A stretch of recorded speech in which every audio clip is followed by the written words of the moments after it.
So this video is probably gonna be filmed in a few different parts. Probably not gonna get all this done today. I don't know. I don't even know if I'm gonna mess with it, to be honest with you, but we'll kind of just briefly talk about some of the parts I've been getting. Still missing a few things, so we can't really hammer it out like I want to, just because it doesn't make no sense to pull the motor out of the Z and get everything all in there and still have stuff to handle. So like I'm still missing the adapter plate and the flywheel, so like I wouldn't be able to get the motor in the car anyway. But I do have mounts, and I got boxes of just like all kinds of stuff. I briefly went through it, so I don't really know all what I have. But I think today, maybe bleed until tomorrow, I'll probably put the cam in this engine, probably just go ahead and tear it down, look at it, and kind of like, you know, flip it over and get the old cam out, and then maybe slap the new one in. I don't know, we'll just see how it works out.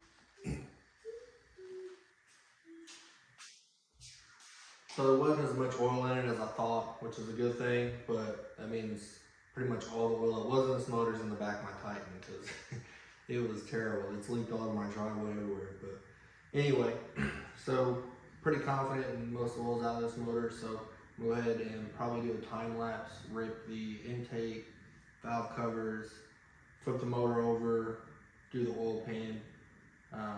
Well, I'll probably take the rockers off, push rods off, all that. Then flip the motor over, do the oil pan, because I'll get the lifters off of the camshaft, and then I'll be able to pull that cam out.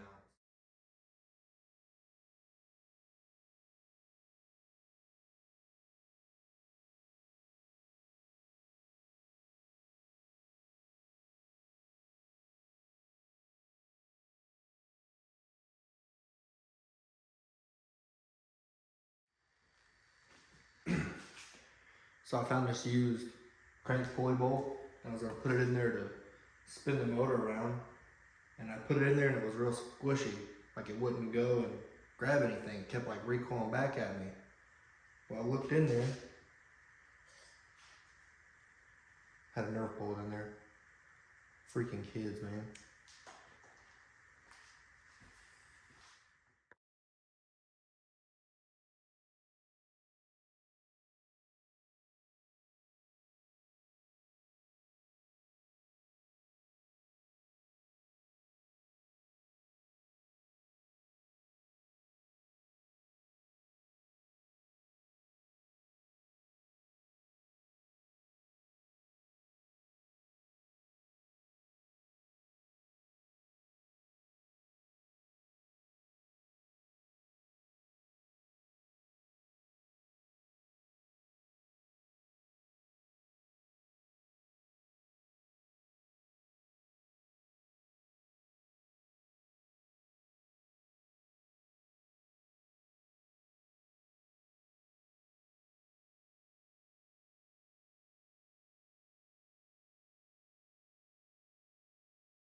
All right, before we get too far into it, let's take a look at what we got here.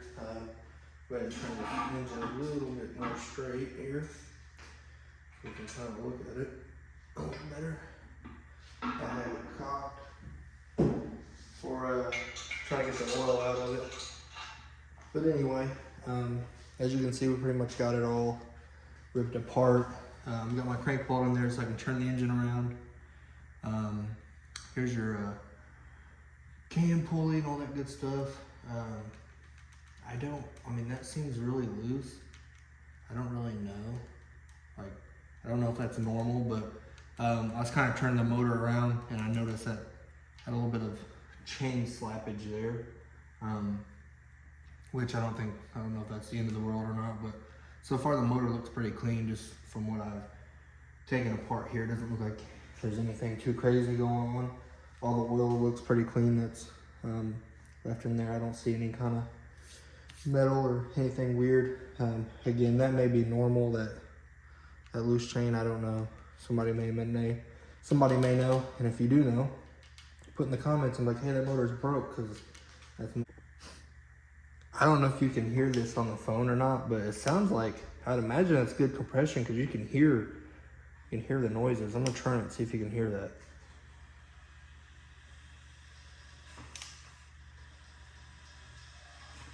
it's like hissing air and stuff. So I imagine it's sealed up good anyway. All right, quick update time, because a lot has happened since the last clip. I've removed the oil pan. I've removed the spark plug so I can spin the motor more free than it was, because obviously the spark plugs were holding the compression in, so it was hard to spin the motor. So now we got everything off, oil pump off. I've already timed the motor one time. You can kind of see my pink mark there. I made a pink mark there and a pink mark on the crank here, and I practiced timing it one time real quick just to make sure before I took everything apart. So I got everything apart now. I'm going to retime the engine, and then we will take this sprocket off. We'll spin the cam a few times to get the lifters to back off of the cam, and then I'm gonna flip this motor over so the lifters stay in the heads and don't fall down. But again, even if they fall down, I don't have an oil pan on it right now, so it won't be the end of the world. The motor's pretty much kind of in a, I don't know, open state. So all right, so we got it spun around, and I think that's about as close as I think I can get that. It's kind of hard to see on the camera, but that pink dot there lined up with that other pink dot. I might be able to, I might bump it a little bit to the left, get that a touch closer. The camera is a little weird because of how that camera is like zoomed out. It kind of makes it look a little funny, but it's really close. I don't know if I can get it any closer. I might bump it to the left a little bit. We'll see what happens. All right, YouTube, I think I'm satisfied with that. That's really simple stuff, to be honest. Like, it's not as complicated as a lot of other engines, but you know, we're messing with a lot of money here, so you got to be a little nervous, because if you ain't nervous, then that means you're rich, and I'm not rich. So for the now 4.73582 people that are watching, throw a couple more decimal points in there. You know, we're trying to keep you guys satisfied. And if I ruin this motor, we'll be out of the game for a little bit, because this was expensive. But yeah, so I don't think it gets any better than that.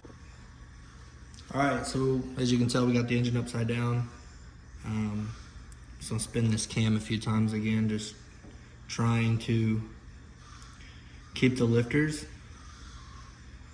back. With the motor being upside down, them lifters should fall back on the trays, and we should be okay. I know a lot of people, they'll take this cam plate off and they'll put their little wood poles or some, they make a tool sometimes that you can stick in these oil valleys, but it should just come out now. We'll just be real easy, because we don't want to knock any of them bearings or anything out. This is it seems crazy, but this motor is 20 years old, you know. Ooh, that's weird. That's loose. Oh, that's really weird. Look how loose that is. I didn't touch that, I promise. I never loosened that. That's super weird, dude. That's not a good sign, I wouldn't think. Let me grab a ratchet and tighten that up.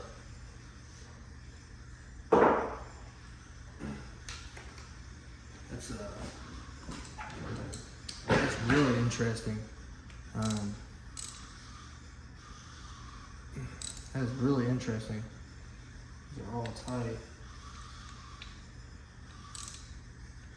Wow, that's weird. Huh. Okay.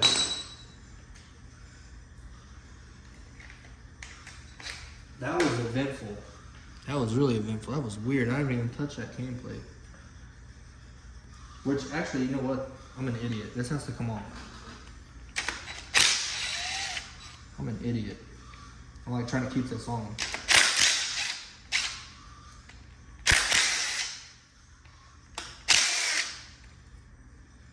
So, yeah. So anyway, that was stupid of me. No way I was gonna get that cam out with that plate back on there. That was stupid. Somebody should put in the comments, hey, you're an idiot, dude. How you gonna get that cam out with that block off plate on there? So, anyway, we're learning. That's a cam bolt. We're learning. So, yeah. So, they all fit. That's sweet. Okay. All right.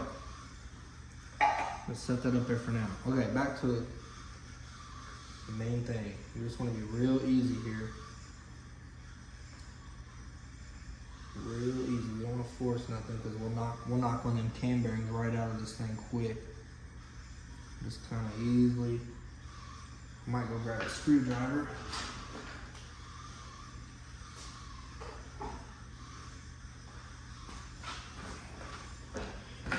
They make a tool for this, but the screwdriver also helps. I'll get that in there, and just like that. We just want to be real easy here. Take our time. Don't want to get no rush. No rush.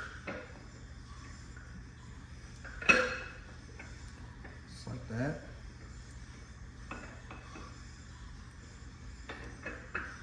Okay. It's real easy.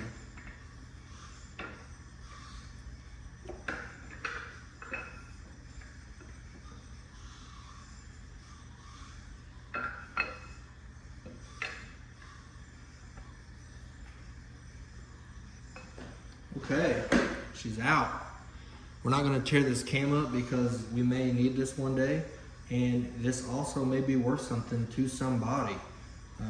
You know, this could be a cheap cam upgrade for a truck motor or something. So we're gonna, I'm probably gonna pause the clip, and I'm going to clean this up really well. All right, we got the new cam. I don't know if you guys can see that. Chopacabra. Oil this or lube this thing up real good. This is assembly lube. Better to have too much of this stuff than not enough, in my opinion. Just really trying to lube up where those cam bearings are going to go, because that's where you're going to see all your friction. Just if you ever do this, just make sure you got some lube on it. But yeah, let's get a little bit of lube all over the place here. Don't drop it though. Drop it, we'll be in trouble. I'll be mad. I'll be real mad if we drop this thing. Okay. So we got it all lubed up. I mean, we got probably too much lube on here now, but that's all right. Better than too much than not enough. So it'll be okay. So we'll just go real easy. Same concept as before. You don't want to force anything. You don't want to force anything at all. So we can knock a cam bearing right out of this thing. This motor, you know, 20-year-old motor, got a lot of miles on it. You don't know what could happen. But we're getting it in. It's going in pretty easy. Like I said, lube's your friend here. And bam, there she is. It's in there. So let me grab some towel, wipe my hands off. So I'm gonna put some red Loctite on our cam bolts. I don't know if it calls for that in the instructions or not, but I just remember doing this on my 240. So, and obviously this was suggested too by a friend of mine to do as well. So I don't know if that's what everybody does or not, but that's what I'm gonna do. You see we got our cam sprocket on. I torqued our cam bolt, our cam plate bolts down. We got our lines there. You can see that there's like a little bitty dot on there, and then that big dot there. Those are your top dead center. That should be piston number 1, top dead center. I lined them up like that before I took it off, and I put them back on like that. So we should be good, man. Notice I got the new timing chain on there. I don't know if I mentioned that yet or not, but it's a new chain. And it's not as loose as the other one, but there's still a little bit of play in it, which I think that's normal. So it may tighten up under load or something, I don't know. But anyway, that's the biggest thing, is I think we're in time. I'm gonna get our cam sprocket torqued down and probably put our oil pump back on, and then we gotta work on the springs, because I got springs and seals that go with this cam. So, all right, man, we're gonna get to that. So this did tighten up when I got the bolts in there tight, which was expected once you put some load on it. So that's way, way tighter than the stock spring was. So got all those torqued in, painted them. That's how you know that you torqued them. Double check our timing, and I think we're good, man. Like, I don't really know what else we could do at this point. Maybe spin the motor and see if it spins freely.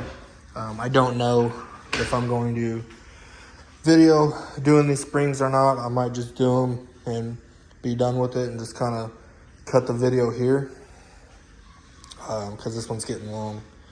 But it's hard to film these things when you got all these steps and trying to stay productive. Yeah, so I think I'm just gonna cut the video here. I think you guys kind of got the gist of what's going on.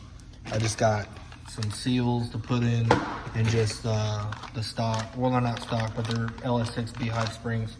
So just have to put those in, which isn't real in depth. It's kind of easy. I got a spring compressor tool. You just push them down, slap them in. And that's gonna be kind of time consuming. So this video is already probably like gonna be like 25 minutes long with all the clips and everything. So I could probably make a 25-minute video on that, because I'm not taking the heads off. So I'm gonna have to like spin the motor and get like piston 1 top dead center, piston 3 top dead center. And like, I gotta get them all top dead center as I do each individual cylinder, because if I don't, the valves will fall down into the engine, and then I'll have to take the heads off anyway, which I don't want to do. It's aluminum block, and the torque wrench I have isn't like a high grade torque wrench. I don't really trust it, and I don't want to open up a can of worms. I want to leave this motor as unopened as possible. I know it seems like that we just tore it completely apart, but we really didn't. If you know anything about LSs and putting cams and stuff, and a lot of people do this with them still in the cars. Like it's kind of major work, but it's kind of not. It's not that bad. But anyway, I think we're done. So I want to cut it here. I'll do those springs and stuff later, and hopefully you guys enjoy this. Like I said, I had a few people reach out to me and say they like watching them, so that's cool. Whatever, that's tight, you know. That's why I'm making them. I'm making them because I like making them. But yeah, I'm gonna cut this, quit rambling, but see you guys on the next one.